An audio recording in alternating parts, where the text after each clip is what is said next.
Hello everyone and welcome back to the Blackfoot Book Club for another edition of my essential film reviews collection. And so I bring you from 2013 Prisoners, directed by Denis Villeneuve. Long before Denis Villeneuve wowed a brand new audience with his vision of Dune last year, he'd already directed 4 feature-length films between 1998 and 2010 before taking the helm of Prisoners here in 2013. In the same year came the release of another collaboration with Jake Gyllenhaal in Enemy, before bringing us all back up to date with 3 remarkable films that I certainly remember with great fondness. Sicario in 2015, the remarkably and depressingly brilliant Arrival a year later, before a year later again meeting the Blade Runner fan in me with the sequel to the masterpiece Blade Runner 2049. I didn't particularly care for Dune as I couldn't settle into it, and while Sicario is good, Arrival is great, masterpiece category great. So it was, with an evening to spare and a film watching couple of hours needed, that I returned to his creation of nearly a decade ago and was well rewarded by an incredible first hour of a film that I'd completely mistaken for another. You see, the film I remembered took place in a lighthouse, and the tight confines whereby 3 or 4 characters are essentially locked in and held prisoner within a lighthouse. A quick cursory glance within the matrix didn't help me track down the mysterious film I'm convinced I watched, as I'm equally convinced that the title was very definitely Prisoners.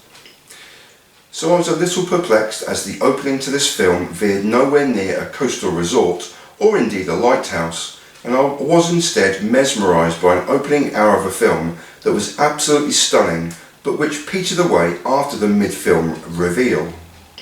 But make no mistake, this is still a fine film that jars awkwardly in all the right places. It just wasn't the film that I'm starting to believe my frazzled mind simply made up. Written by Aaron Guzikowski and nominated for a 2014 Academy Award for the incredible cinematography from the already 2-time Oscar winner Roger Deakins, Villeneuve helms a really intriguing film of loss and the incredible heartache no one wishes to experience of dealing with a missing 6 or 7-year-old child.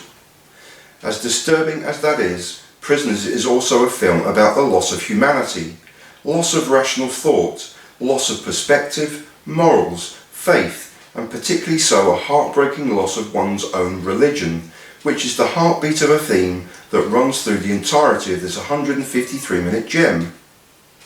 Pray for the best and prepare for the worst. So says Hugh Jackman as the heartbroken devoted husband and father Kelly Dover, an equally devoted man of religion who opens the film with a mournful voiceover of the Lord's Prayer. Joining Jackman in a true ensemble cast are Hollywood stars of the past, present and presumably future, with the marquee names of the past all laying claim to real standout headline portrayals of a grieving father and 2 similarly grieving mothers, Terrence Howard, Viola Davis and Maria Bello respectively, as well as a thoroughly repugnant police detective, Jake Gyllenhaal, a horrifying portrayal of the chief murder suspect, Paul Dano, an actor, Dylan Minnette, who following his cameo here would go on to star in films inflicted upon me by my teenage son, namely Alexander and the Terrible, Horrible, No Good, Very Bad Day, Goosebumps and Don't Breathe, before we came full circle together nearly a decade later with his performance in this year's reincarnation of the Scream franchise. In a film of astounding central performances, it's perhaps Jake Gyllenhaal's portrayal of the gruff and dour detective Loki that steals the show, as his character is so out of character to a supposedly normal portrayal of the sympathetic, empathetic detective on the trail of the 2 missing girls. Loki is meticulous, driven, a desperate climber within the ranks and, as the film repeatedly endorses, never fails to find his target. But, and I may be misjudging it, his slicked back hair, neck and hand tattoos and the top button of a blue shirt always fixed constantly reminded me of a felon or prisoner, and perhaps that was the point. But what arguably wasn't or isn't is Gyllenhaal's remarkable performance of cold, dead-eyed stares of disdainful, dispassionate annoyance at any and everyone around him. Despite the heartbreaking day-by-day countdown and fading possibility as to any possible rescue attempt, Loki's scowls and mannerisms barely change in a performance perfectly in keeping with a very off-kilter film. Arguably, poor Dano too, who, as chief suspect Alex Jones, is also described as having an IQ of a 10-year-old and who epitomises the graphic, up-close and bloody physical violence of a film that mustn't be ignored within a film that anchors such pain in more cerebral, existential and spiritually human desires of being reunited with your own child. Dano would follow his horrifying performance here in Steve McQueen's 12 Years a Slave in the same year before entering Gotham City as the Riddler in this year's The Batman, and all after coming to my attention with his thunderous performance in Paul Thomas Anderson's opus to America, There Will Be Blood, in 2007.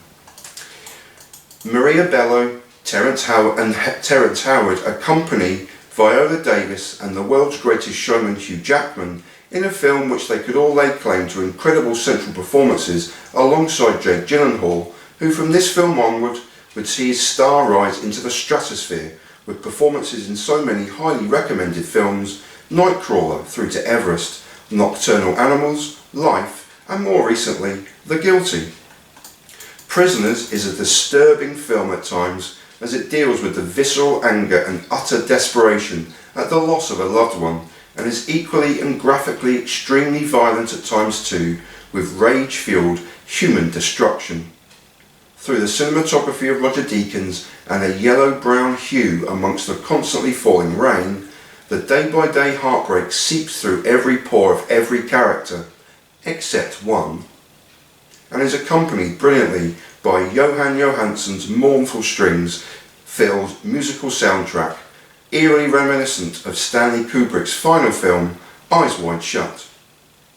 And from Kubrick we finish with Radiohead and their mournful piano-inspired song Codex that signals the final frames of a film that falls away after the reveal, but which for an hour or so is intense, incredible and a portent to the greatness still to come from Denis Villeneuve. And that was Prisoners from 2013, directed by Denis Villeneuve. Peace everyone, and solidarity. And thank you so much for watching. Peace everyone.